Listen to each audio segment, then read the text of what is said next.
दिनों से legacy media, social media हर जगह वो छाई हुई हैं। उनका परिवार छाया हुआ है, मायका छाया हुआ है, ससुराल छाया हुआ है। ट्विसा पढ़ी-लिखी, पुणे में, कुछ ये भी कहा जा रहा है कि वो मिस पुणे भी बनी थी, लेकिन सोशल मीडिया पे काफ़ी एक्टिव थी। साउथ की फ़िल्मों में थोड़ा बहुत काम भी किया था। उस तरह से नहीं, वो एक स्थापित कोई एक्टर, एक्ट्रेस एक्ट्रेस तो नहीं थी, लेकिन शौक रहा होगा, शौक शायद पूरा नहीं हुआ।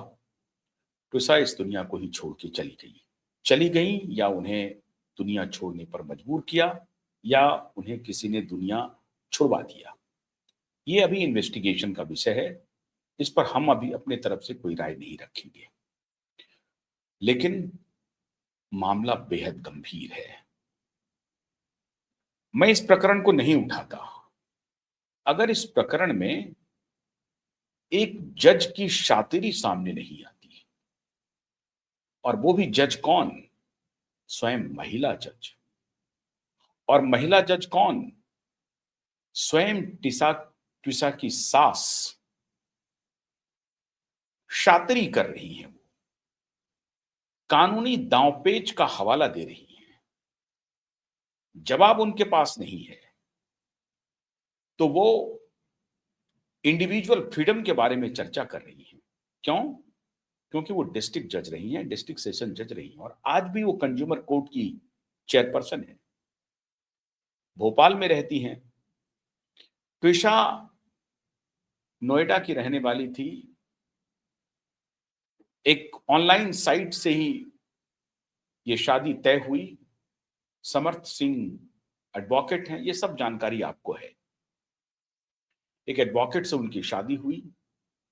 अब उसमें कितना देन लेन हुआ पता नहीं, लेकिन आज लगभग 10 दिन बीतने को है। 12 मई को मौत हुई है ट्विसा की। 10 दिन बीतने को है और उनका पति समर्थ सिंह फरार है। और इसलिए मैं कह रहा हूं कि जो जज सास, जो रिटायर्ड जज हैं, सास महोदया, वो कितनी शातिर है, इसलिए मैं कह रहा हूं।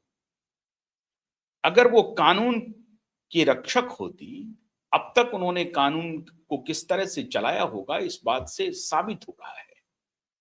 और आज मैं बड़ी बड़ी विनम्रता से अदालत के सामने रख रहा हूं, लेकिन हालांकि इनको बेल मिल गया।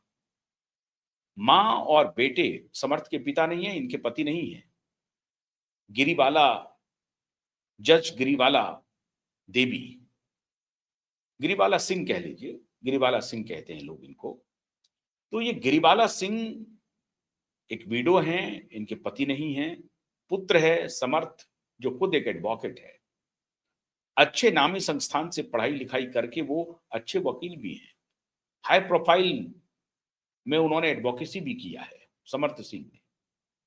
लेकिन एक वकील होते हुए, मां जज होते हुए, समर्थ सिंह फरार है। और मां को जब बेल मिला, उनका बेल रिजेक्ट हो गया है। पुलिस ने 10,000 रुपए का इनाम घोषित किया है। अब भोपाल पुलिस 10 दिन में गिरफ्तार नहीं कर पाई। अब इससे आप अंदाजा लगा सकते हैं कि सिस्टम किस प्रकार से प्रकरण को रौंद रहा है। कहा जा रहा है कि गिरिबाला सिंह और समर्थ सिंह का बड़ा रसूख है। खुद मां जज रही हैं, इनके रिलेटिव भी जुडिशरी में हैं, मित्रगण जुडिशरी में हैं, पुलिस में हैं। बड़ा रसूख रहा है, बड़ा रुतबा रहा है भोपाल में इनका। डिस्ट्रिक्ट जज रही हैं, डिस्ट्रिक्ट सेशन जज रही हैं, तो बहुत रसूखदार रही हैं। अब क्या इनके रसूख का यह प्रतिफल है कि पुलिस समर्थ सिंह को गिरफ्तार नहीं कर पा रही है? 10,000 रुपए का इनाम उस पर लगा रही है, लेकिन गिरफ्तार नहीं कर पा रही है।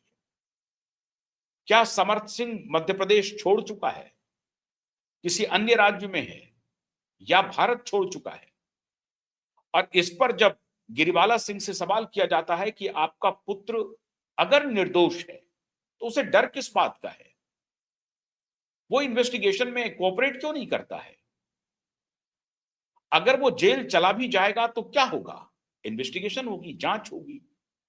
जांच पड़ताल में आप तो जुडिशरी में रही हैं, आप खुद जज रही हैं, वो खुद वकील हैं, उनको प्रोटेक्शन मिलेगा, उनके जान माल की रक्षा की जाएगी, फिर वो फरार क्यों है? उस पर माननीय जज महोदय अपील कर रही हैं, दलील दे रही हैं कि नहीं, ये उनका स्वतंत्रता का, उनकी स्वतंत्रता का सवाल है। स्वतंत्रता का सवाल यह है कि पुलिस को 10,000 रुपए का इनाम घोषित करना पड़े और बेटा फरार हो और जज प्रेस कॉन्फ्रेंस करके अपनी ही मृत बहू के बारे में दुष्प्रचार करे। फिर वही कहानी शुरू हो गई। मेरी बहू ड्रग एडिक्ट थी, पोस्टमार्टम का रिपोर्ट आया, पोस्टमार्टम के रिपोर्ट में कहीं से भी आयोटा भी डाउट, संदेह व्यक्त नहीं किया गया कि ट्विशा शर्मा ड्रग एडिक्ट थी या उन्होंने किसी ड्रग का सेवन किया था। मतलब वो मेंटली अनस्टेबल थी, डिप्रेशन में थी या ड्रग ले रही थी। डिप्रेशन का अगर ड्रग ले रही होंगी तो वो मेडिकेटेड ड्रग है, प्रेस्क्राइब ड्रग हो सकता है। तो क्या ट्विशा प्रेस्क्राइब ड्रग ले रही थी, दवा ले रही थी, या ड्रग ले रही थी, नशीली पदार्थों का सेवन कर रही थी, मैरिजुआना ले रही थी, क्या ले रही थी? जो जज महोदया आकर के प्रेस में कैमरे पर कह रही हैं कि मेरी बहू ड्रग एडिक्ट थी, कोई सबूत नहीं है उनके पास। अगर वो ड्रग एडिक्ट होती तो मरने के पहले भी वो ड्रग लेती। कुछ तो पोस्टमार्टम रिपोर्ट में, जांच में यह पता चलता कि हां, उन्होंने ड्रग लिया हुआ था, उन्होंने नशा किया हुआ था। इसकी कोई चर्चा पोस्टमार्टम रिपोर्ट में नहीं है, बल्कि ड्रग की कोई चर्चा ही नहीं है कि किसी भी प्रकार का ड्रग लिया हुआ था। अगर वो डिप्रेशन में होती, तो अगर कोई प्रेस्क्राइब ड्रग होती तो उसका भी चर्चा होती। पोस्टमार्टम रिपोर्ट में कोई चर्चा नहीं है। लेकिन अब पुलिस की गलती देखिए, जिससे ट्विशा ने फांसी लगाई है छत के ऊपर जाकर के, जिसका लिगेचर मार्क है, वो पदार्थ, वो वस्तु गायब है, वो रस्सी गायब है, या वो सीकड़ी जो है वो गायब है। अब वो लोहे का है या लेदर का है या मामूली रस्सी है, क्या है वो गायब है।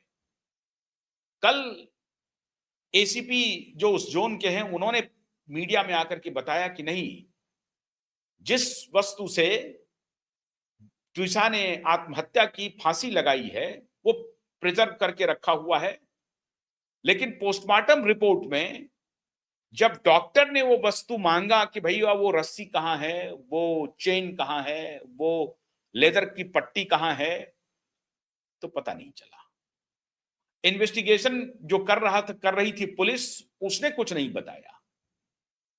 डॉक्टर ने मांगा है, जब पोस्टमार्टम हो रहा है तो डॉक्टर ने कहा कि जिस चीज से ट्विशा ने फांसी लगाई है वो है कहां पर, वो रस्सी मुझे दीजिए, वो चेन मुझे दीजिए।